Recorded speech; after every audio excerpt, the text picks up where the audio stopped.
our viewers, welcome to Newsweek South Asia, a program that talks about breeding of terrorism and its impact on the South Asian nations. Let's begin with the headlines first. Terrorists kill municipal councillor in South Kashmir's Pulwama district. Hizbul Mujahideen's plot to target people based on religion exposed. And Pakistan's human rights records require urgent global attention. After the abrogation of Article 370 in August 2019, incidents of violence have reduced significantly in Jammu and Kashmir. Now, New Delhi is working in the valley to implement its vision for development, enhance governance and socio-economic justice for disadvantaged sections of the population. But this strengthening of democratic machinery in the region has become a thorn in the eye of Pakistani establishment. Pak-backed terror groups are attacking elected representatives in the Union Territory. Recently, terrorists killed a municipal councillor in Pulwama district when he was not accompanied by his security personnel. A report.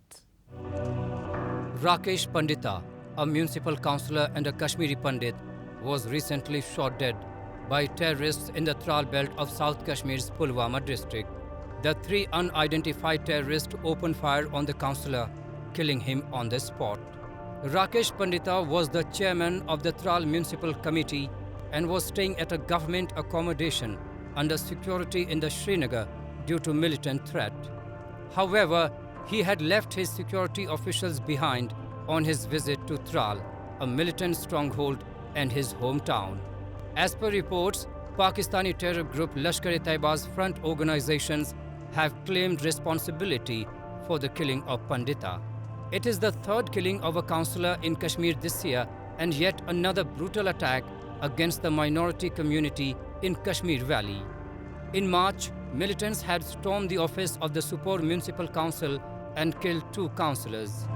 The killing of an innocent Kashmiri Hindu Pandit is nothing but furtherance of the jihadi agenda of turning Kashmir into a monolith Muslim state with Sharia prevailing all over.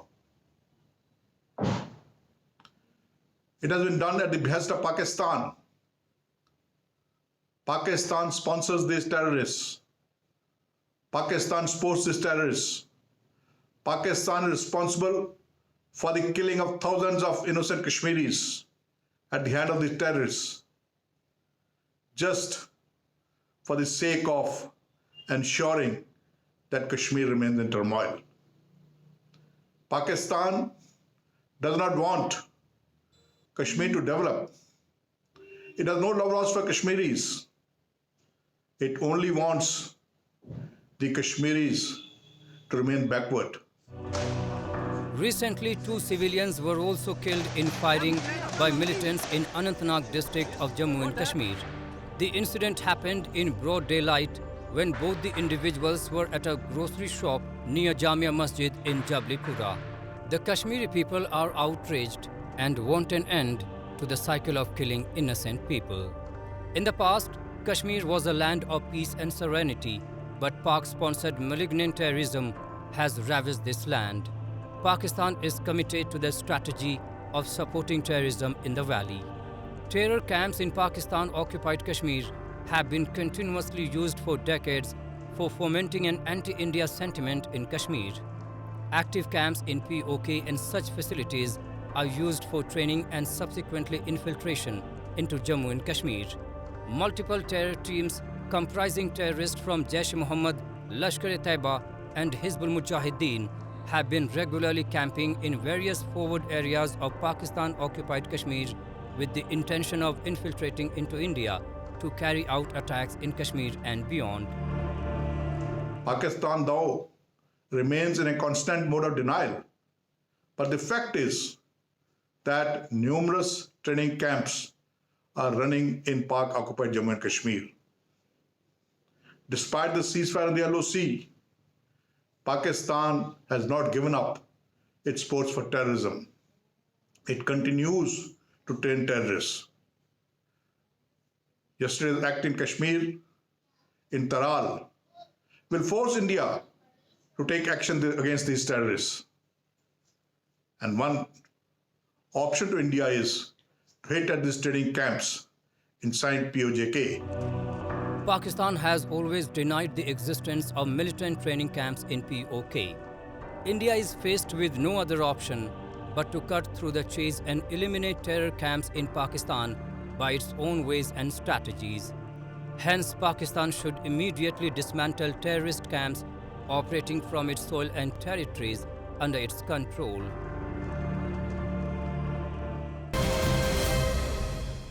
Now we move to Pakistan, where serious human rights violation, including lack of government accountability and abuses, often go unpunished, fostering a culture of impunity among perpetrators, whether official or unofficial. Various reports issued by different agencies are continuously revealing unlawful killings and forced disappearances in Pakistan. We take a look. On many occasions, various global reports have revealed troubling human rights abuses in Pakistan. These reports clearly say that various law enforcement agencies in Pakistan are responsible for human rights violations in Muslim-majority country. Recently, Pakistan's own Human Rights Commission in its annual report said that as in preceding years, Pakistan witnessed substantial human rights violations in 2020 from forced conversions of religious minorities and crimes against women to enforced disappearances and curbs on freedom of expression. The report said that at least 10 journalists were murdered and several others threatened, kidnapped, tortured and arrested while discharging their professional responsibilities. Curbs on the media continue in Pakistan, with many journalists complaining that they are compelled to self-censor for fear of being persecuted by either non-state or state actors. Human rights in Pakistan are extremely shocking. Minorities have no rights in the country, and it's not only the religious minorities, the Hindus or the Sikhs, it is also the ethnic minorities which are discriminated very heavily. Pashtuns have launched a major movement seeking their rights as the military trampled on their grounds for the last many years. The tribals have been denied all rights of engagement. In Balochistan, again, the story is the same. In fact, there are increasing concerns in other provinces of Pakistan, such as Sindh, and we find no improvement so far. The concept of human rights simply does not exist in Pakistan because the country is ruled by a brutal army that does not believe in human rights, civil liberties, and rights for the common people. Balochistan is the cauldron of the worst human rights violations in Pakistan. The Pakistani forces see coronavirus conditions as being more suitable to whisk away people in Balochistan. Almost every family in Balochistan has at least one member missing, including females and children. And families of persons who have disappeared continue to struggle for their voices to be heard. Meanwhile, armed sectarian groups including Lashkar-e-Jhangvi, Tehrik-e-Taliban Pakistan and others designated as terrorist organizations by the US and other governments continue to stage attacks targeting Shia Muslims, including the predominantly Shia Hazara community. In Pakistan, the fundamental rights of minority communities are frequently violated, with a major cause being blasphemy accusations and the violence that surrounds these allegations. Discriminatory laws in Pakistan and their implementation has been a very, very great concern for the global community. Recently, the European Parliament also passed a resolution in this respect. The blasphemy law in particular has been used and abused, not just by the state, but by various other non-state entities to discriminate against not only minorities, but also against their own people. One of the important cases is that of Salman Taseer, who was the governor of Punjab, when one of his bodyguards killed him, shot him dead, just because he was a proponent against blasphemy. This law is being used indiscriminately to target the minorities, to take away their properties, and in many cases putting them into jail for long periods without any recourse to justice. Pakistan is among the most dangerous countries for minorities. Political and human rights activists have time and again urged the UN Human Rights Council to protect the rights of people. These activists are therefore being targeted and charged under draconian laws. There is a constant sense of fear and threat in Pakistan which require urgent global attention. Freedom is under fire everywhere in Pakistan. Exactly 3 decades after Kashmiri Pandits were forced to abandon their hearts and homes in the valley, a similar kind of sinister terror plot was hatched by Pakistan-sponsored Hizbul Mujahideen to trigger migration of Hindus from Kishtwar area. This has been revealed in the recent charge sheet filed by NIA before a special court in Jammu against Hizbul Mujahideen militants who were involved in weapon snatching in Kishtwar district of Jammu and Kashmir. The Hizbul Mujahideen, a terror group based in Pakistan-occupied Kashmir, was working on a plot to target Hindu community in Jammu and Kashmir's Kishtwar district and force its members to run away from the area. India's counter-terrorist task force, National Investigation Agency, recently claimed this in a charge sheet filed before a special court in Jammu in Kishtwar weapon snatching case. On March 3, 2019, 2 Hizbul terrorists barged into the rented residence of Head Constable Dalip Singh, the escort in charge of the then Deputy Commissioner of Kishtwar, and snatched his service rifle and AK-47. The case was transferred to NIA in August 2019. During the course of the investigation, it was found that the incident case was one of the several acts of terror committed by Hizbul Mujahideen during the years 2018 to 2019 in Kishtwar.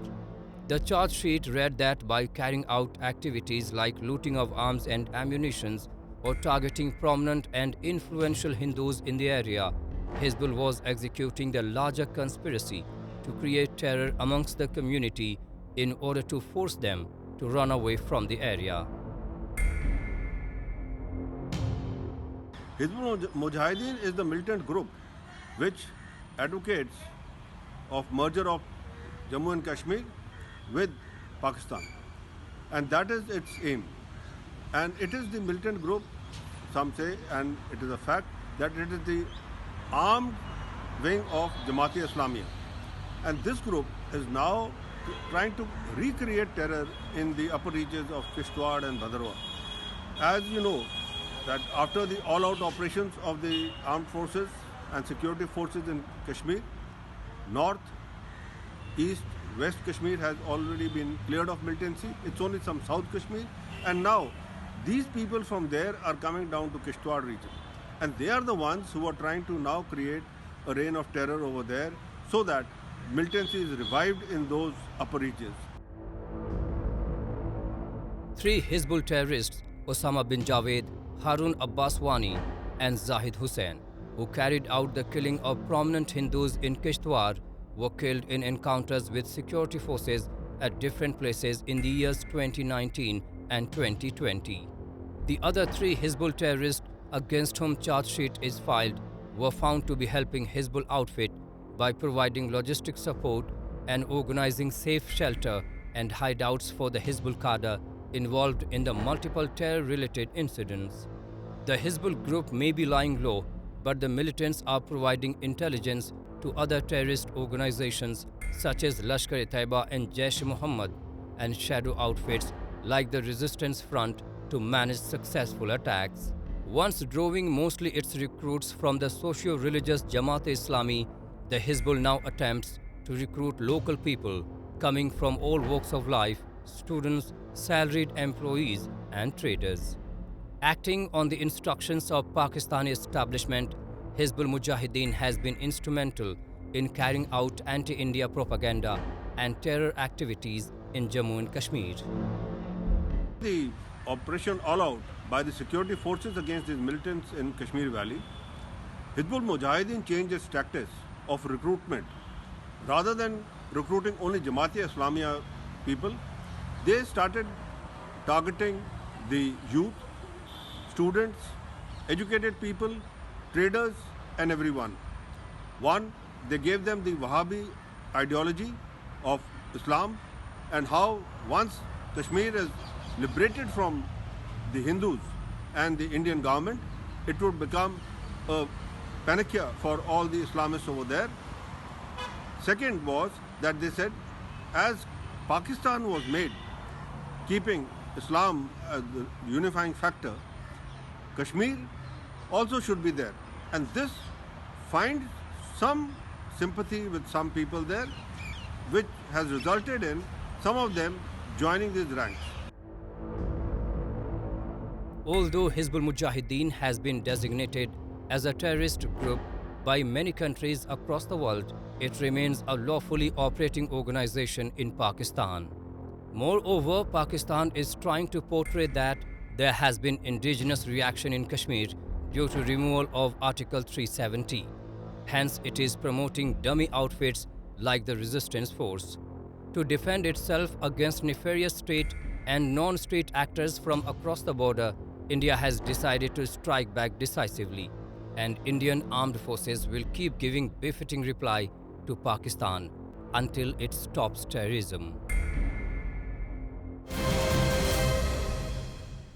The air of deep uncertainty that has for so long dominated Afghanistan does not seem to disappear soon. Afghanistan is witnessing a constant surge in the violence with no clear end in sight for a war. Recently, 2 bombs exploded in quick succession in separate locations over Kabul city, killing at least 10 people and wounding a dozen others. We have reports. At least 10 civilians lost their lives in back-to-back explosions in Afghanistan's capital, Kabul, while other parts of the country suffered a power outage after electricity towers were blown up in a separate incident. The first bomb exploded in southwestern Kabul near the residence of Mohammad Mohakik, an advisor to President Ashraf Ghani, killing at least 6 people. A second blast took place just hours after the first explosion and it targeted the bus in the Sar-e-Kares of Kabul city. The 2 bombings happened in the mostly ethnic Hazara area of the capital. Both blasts were conducted using sticky bombs, a standard device deployed in most strikes across Kabul. Moreover, a car bomb blast in Jalalabad city targeting a military convoy also killed at least 2 Afghan civilians and wounded 10 others. If you look at the kind of tactics that is going on, previously it was targeted. You were targeting journalists, you were targeting political figureheads who you knew were antagonistic towards the Taliban.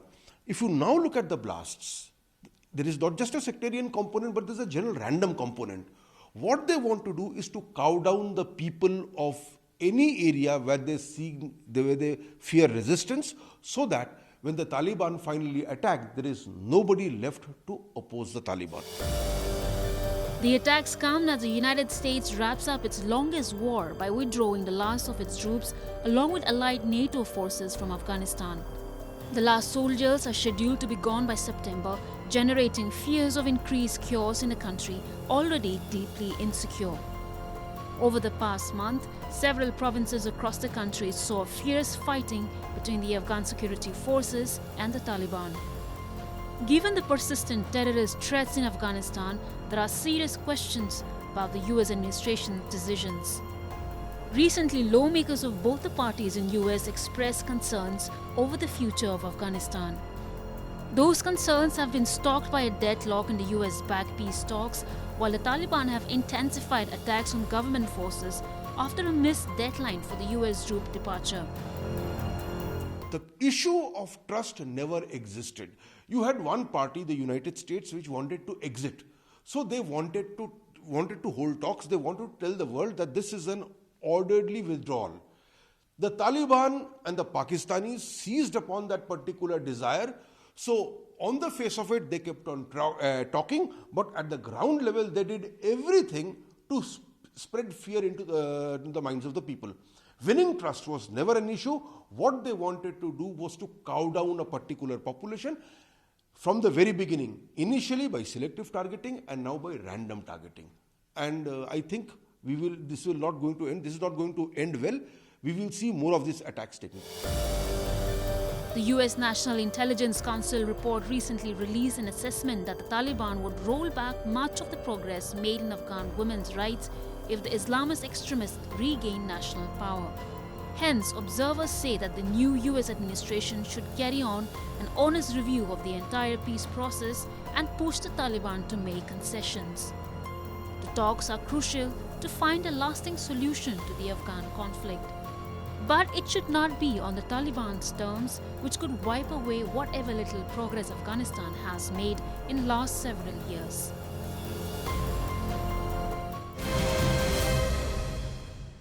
And with that, we come to the end of this edition of Newsweek South Asia.